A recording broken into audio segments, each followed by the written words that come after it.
حضرت سیدنا ابو ہریرہ رضی اللہ تعالی عنہ سے مروی ہے کہ رسول اکرم صلی اللہ تعالی علیہ وآلہ وسلم نے فرمایا کہ بنی اسرائیل میں ایک شخص تھا جس نے زندگی بھر کبھی کوئی نیکی نہ کی بلکہ پوری زندگی گناہوں میں ڈوبا رہا۔ مرتے وقت اس نے یہ عمل کیا جس کی بدولت اللہ تعالی نے اس کی بخشش فرما دی۔ فرمایا کوئی بندہ یہ عمل کرتا ہے، اللہ پاک اس کے گناہوں کو مٹا کر اس کو صاف بنا دیتا ہے اور اس کے لیے جنت عطا فرماتا ہے۔ وہ عمل یہ ہے۔ بسم اللہ الرحمن الرحیم۔ السلام علیکم ورحمۃ اللہ۔ محترم ناظرین، جنگ بدر میں فرشتے بھی کفار مکہ کے خلاف برسرے پیکار تھے۔ ایک روایت میں مرقوم ہے کہ ایک مسلمان ایک مشرک کے پیچھے دوڑ رہا تھا۔ اچانک اس نے اوپر سے کوڑا مارنے کی آواز سنی۔ اس نے مشرک کی طرف دیکھا تو وہ زمین پر گرا پڑا تھا اور اس کا چہرہ پھٹ چکا تھا۔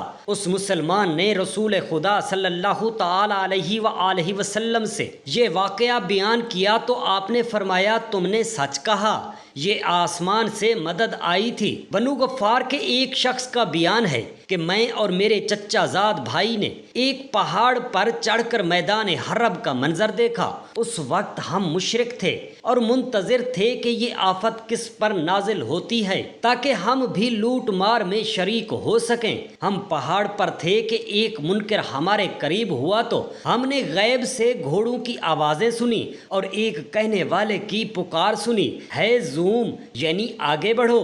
میرے چچا زاد بھائی کے دل کا پردہ پھٹ گیا اور وہ اسی مقام پر مر گیا۔ میں بھی ہلاکت کے قریب تھا کہ مشکل سے دل کو تھاما۔ سیرت ابن حشام میں حضرت مالک بن ربیعہ سے روایت ہے کہ اگر میری بینائی ہوتی تو میں تمہیں وہ گھاٹی بتاتا جس میں سے فرشتے نکلے تھے اور اس نے مجھے کوئی شک و شبہ نہیں۔ حضرت ابو داؤد کا بیان ہے کہ جنگ بدر میں نے ایک مشرک کا پیچھا کیا کہ اسے واصل جہنم کر دوں۔ یکا یک میں نے دیکھا کہ اس کا سر کٹ کر گر چکا ہے، قبل اس کے میری تلوار اس تک پہنچے۔ آخر میں نے جان لیا کہ اس کو میرے سوا کسی اور نے قتل کیا ہے۔ حضرت عبداللہ بن عباس رضی اللہ تعالی عنہ سے روایت ہے کہ جنگ بدر میں فرشتوں کے نشان سفید عمامے تھے جن کے شملوں کو انہوں نے اپنی پشتوں پر چھوڑ رکھا تھا، اور حنین کے روز ان کے نشان سرخ عمامے تھے۔ انہی سے روایت ہے کہ فرشتوں نے جنگ بدر کے سوا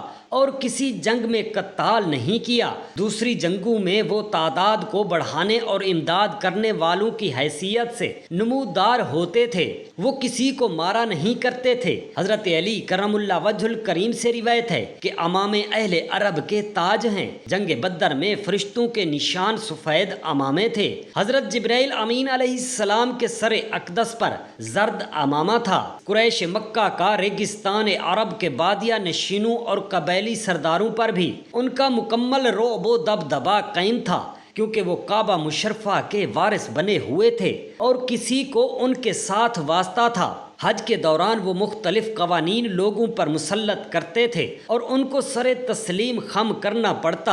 ان کی جہلیت کی شب تاریک میں آفتاب نبوت جب طلوع ہوا تو روشنیوں کے ہجوم سے ان کی آنکھیں چندھیا گئیں۔ انہوں نے ہر قسم کی کوشش کی کہ روشنی پر جہلیت کے پردے گرا دیے جائیں، آفتاب نبوت کو اندھیروں میں بند کر دیا جائے اور فرزندان توحید کو وحشت ناک سزاؤں کا نشانہ بنایا جائے۔ لیکن ہر حربے اور ہر اقدام کے باوجود شکست فاش سے دو چار ہوئے، کیونکہ یہ وہ نشہ نہیں تھا اور تو اور بلال، خباب اور عمار جیسے کمزور انسان بھی استقامت کا ایسا کوہ گراں ثابت ہوئے کہ ان کے تشدد کی آندھیاں خود ہی ٹکرا ٹکرا کر بکھر گئیں۔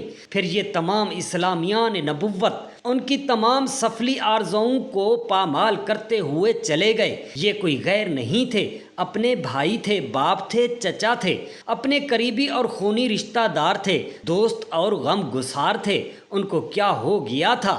انہوں نے ہر رشتے، ہر ناطے اور ہر جذبے کو اپنے محبوب بے مثال کے ایک ارشاد پر قربان کر دیا تھا۔ پھر یہ بھی کیا قیامت تھی کہ اوس و خزرج کے قبیلے قریش مکہ سے برگشتہ لوگوں کو پناہ ہی نہیں بلکہ اپنے تمام سامان حیات کا مالک بنا چکے تھے اور خود ان کی عزت و ناموس کے پاسدار بن کر کھڑے تھے۔ کیا اس طرح سے ان کی ساکھ تباہ نہیں ہو گئی تھی؟ ان کا رعب اور دبدبا کار و مذلت میں نہیں گر گیا تھا، ان کی انا کے بت چکنا چور نہیں ہو گئے۔ اس جہلی سوچ نے ان کی راتوں کا آرام اور دنوں کا چین غارت کر کے رکھ دیا، اور وہ ریاست مدینہ کو صفحہ ہستی سے حرف غلط کی طرح مٹانے کے لیے کوشاں ہو گئے۔ ولید بن مغیرہ اور عاص بن وائل جیسے سرداروں کے مرتے وقت کے حسرت آلود آنسوؤں نے جلتی پر تیل کا کام کر دیا۔ ان کے جذبات کچھ اور بھڑک اٹھے۔ انہوں نے ریاست مدینہ کے لیے مستقل خطرہ بننے کا فیصلہ کر لیا اور اس نوخیز پھول کو مسل کر صحراؤں میں اڑا دینے کا منصوبہ بنا لیا۔ امام زہری نے عبد الرحمن بن قعب سے روایت کی، اور انہوں نے ایک صحابی رسول صلی اللہ علیہ وسلم سے سنا کہ قریش مکہ نے منافقین کے سردار عبداللہ بن ابی اور اوس خزرج کے کچھ بت پرستوں کو ایک غضبناک خط لکھا: تم لوگوں نے ہمارے آدمی کو پناہ دے رکھی ہے، اللہ کی قسم تم خود اس سے جنگ کرو اور اس کو وہاں سے نکال دو، ورنہ ہم ایک لشکر جرار لے کر تم پر چڑھائی کر دیں گے اور تمہارے جوانوں کو قتل کریں گے اور تمہاری عورتوں کو لونڈیاں بنا لیں گے۔ یہ پیغام سن کر عبداللہ بن ابی اور اس کے گماشتون نے پروگرام بنا لیا کہ رسول خدا صلی اللہ تعالی علیہ وآلہ وسلم سے جنگ کی جائے۔ یہ اطلاع پا کر حضور اکرم صلی اللہ تعالی علیہ وآلہ وسلم کے پاس تشریف لائے اور فرمایا: اگر تم قریش مکہ سے مرعوب ہو کر ہم سے جنگ کرو گے تو تمہیں بہت زیادہ نقصان ہوگا۔ اس سے بہتر ہے کہ تم قریش مکہ سے جنگ کرو، کیونکہ وہ تمہارے قرابت دار نہیں۔ کیا تم اپنے بیٹوں اور بھائیوں کو قتل کرو گے؟ سوچ لو تمہارے لیے کون سا راستہ آسان ہے۔ انہوں نے آپ کی بات سنی تو آپس میں متفرق ہو گئے۔ حضور اکرم صلی اللہ تعالی علیہ وآلہ وسلم کی حکمت افروز گفتگو سے قریش مکہ کی سازش اور منافقین مدینہ کی کاوش دم توڑ گئی۔ قریش مکہ کو سکون کہاں تھا؟ وہ دھمکیوں کی صورت میں اپنے اندر کا وبال نکالتے رہتے تھے۔ ایک دفعہ انصار مدینہ کے سردار حضرت سعد بن معاذ مکہ مکرمہ گئے اور انہوں نے اپنے دیرینہ دوست امیہ بن خلف کے ہاں قیام کیا، کیونکہ امیہ بھی سفر تجارت کے دوران جب مدینہ منورہ پہنچتا تو ان کے ہاں قیام کرتا تھا۔ انہوں نے امیہ سے فرمایا: میں ذرا اس وقت طواف کرنا چاہتا ہوں جب حرم کعبہ میں زیادہ ہجوم نہ ہو۔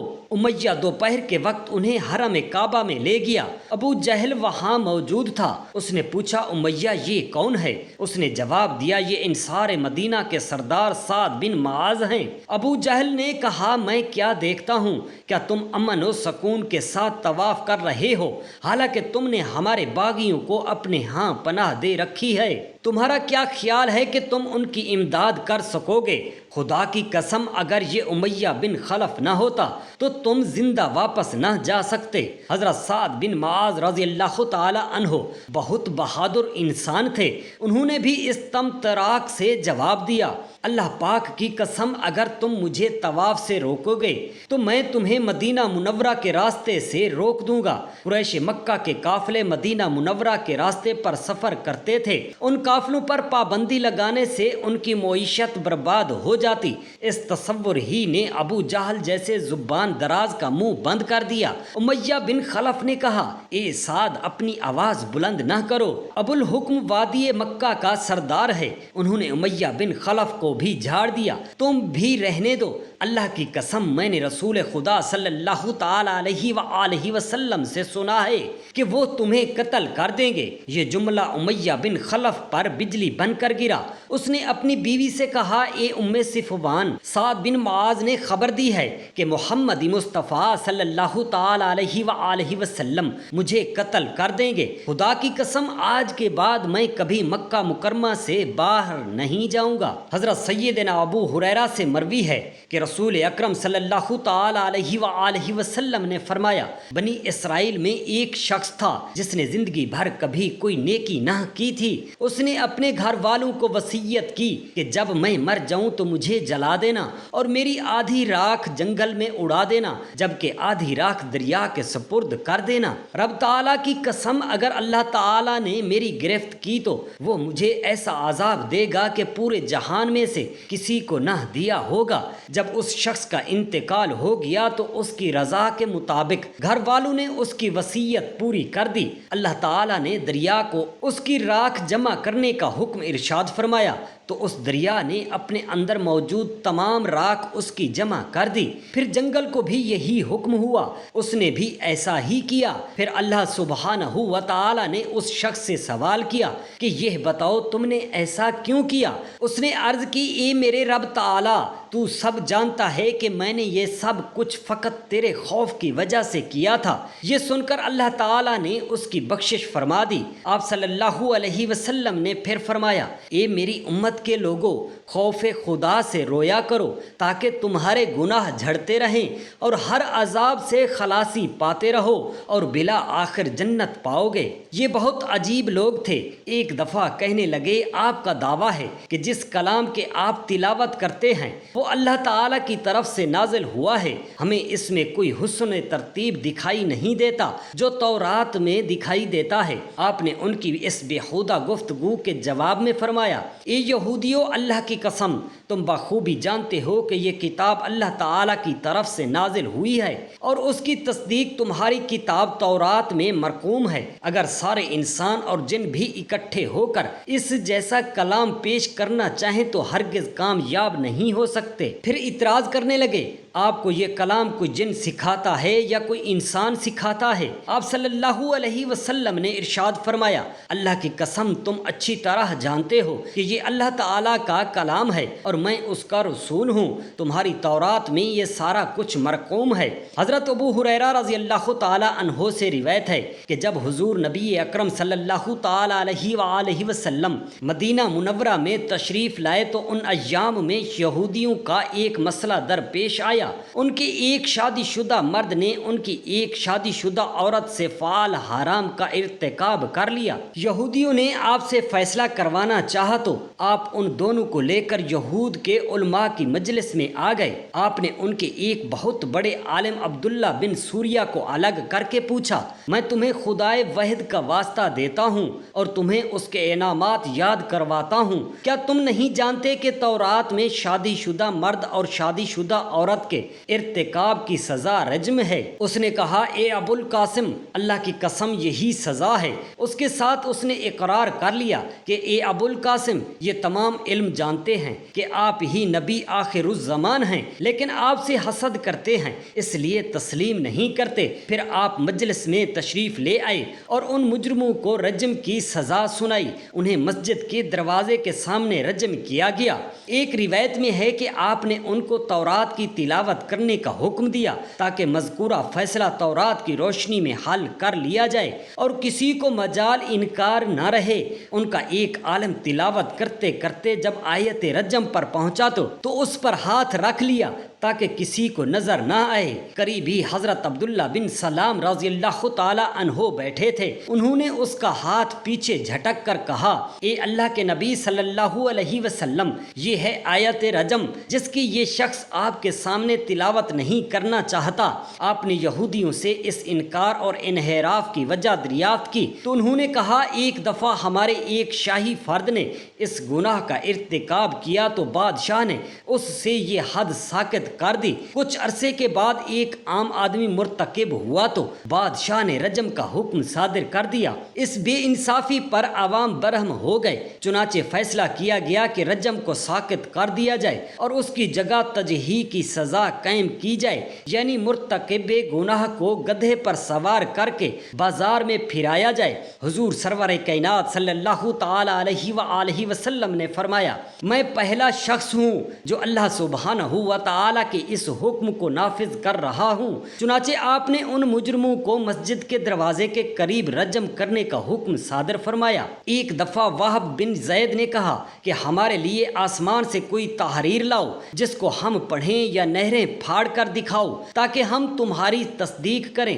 اس پر قرآن پاک نے فرمایا کیا تم لوگ اپنے رسول سے ایسے سوال کرنا چاہتے ہو جیسے پہلے حضرت موسیٰ علیہ السلام سے کیے گئے تھے؟ سورۃ البقر نمبر 10 سے معلوم ہوتا ہے کہ یہودیوں کی فطرت میں حسد بازی، نافرمانی، ہٹ دھرمی اور اناد پرستی کے جراثیم موجود تھے اور وہ اللہ تعالیٰ کے احکامات کو ٹھکرانے کے عادی ہو چکے تھے۔ صدیوں کا ادبار اور انحاط بھی ان کی اس فطرت و عادت کو تبدیل نہیں کر سکا تھا۔ واقعی ان سنگ دل لوگوں نے حضور محبوب خدا صلی اللہ تعالی علیہ وآلہ وسلم پر جادو چلانے، زہریلا کھانا کھلانے اور دیوار کے اوپر سے پتھر لڑکھا کر شہید کرنے کے ہولناک منصوبے بھی تیار کیے، لیکن اللہ سبحانہ و تعالی کا نور زمانے کی تاریکیوں کو نور کرتا چلا گیا اور یہ کافر برا مناتے ہی رہ گئے۔ اللہ تبارک و تعالی سے دست ادب دعا ہے ہم سب مسلمانوں کو نبی اکرم صلی اللہ تعالی علیہ وآلہ وصحابہ وسلم پر